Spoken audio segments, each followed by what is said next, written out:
महाराष्ट्र सर्वांचं स्वागत आहे आपल्या लोकप्रिय यूट्यूब चॅनलवरती. योजनाकार लोकप्रिय यूट्यूब चॅनल जर आपण सबस्क्राईब केलं नसेल तर सबस्क्राईब करून बेल आयकॉनवर प्रेस करायला विसरायचं नाही. अत्यंत महत्त्वाचे म्हणजे नमो शेतकरी महासन्मान निधी योजनेच्या माध्यमातून कोणा शेतकरी बांधवांना हप्ता मिळणार, तुम्हाला मिळणार की नाही, कसं चेक करू शकता, या व्हिडिओच्या माध्यमातून आपण जाणून घेण्याचा प्रयत्न करणार आहोत. आणि एक महत्त्वाचं म्हणजे नमो शेतकरी योजनेच्या माध्यमातूनच एक पीएम किसान योजनेच्या धर्तीवर सुरू करण्यात आलेली नमो शेतकरी योजना आणि पीएम किसान योजनेच्या माध्यमातून आपल्याला माहिती आहे लाभार्थी संख्या जी अचानक कमी का झाली या संदर्भात सुद्धा आपण माहिती पाहूत.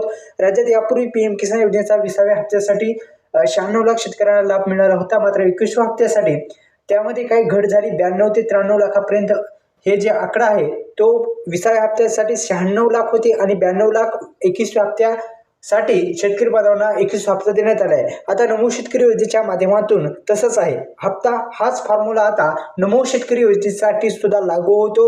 ज्या शेतकरी बांधवांना तुम्हाला कसा हप्ता मिळणार की नाही या संदर्भात सुद्धा माहिती घेण्यापूर्वी पुन्हा एकदा विनंती आहे, या यूट्यूब चॅनलला आपण सबस्क्राईब केलं नसेल तर सबस्क्राईब करा. आता लक्षपूर्वक ऐका मित्रांनो, नमो शेतकरी महासन्मान निधी योजनेत वापरण्यात येत आहे कृषी विभागाकडून सुरू असलेल्या काटेकोर तपासणीमुळे अपात्र लाभार्थी शोधून काढले जात असून त्यांची नावे थेट यादीतून काढली जात आहेत.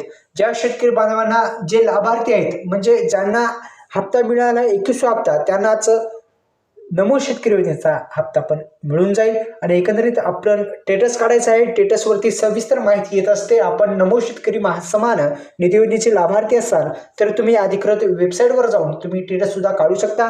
पीएम किसान योजनेचा तुम्हाला जर हप्ता येत नसेल तर थोडी शक्यता कमी असते आणि 21 हप्ता आला असेल तर तुम्हाला हा पण म्हणजे नमो शेतकरी योजनेचा पण हप्ता मिळून जाईल. धन्यवाद. जय शिवराय.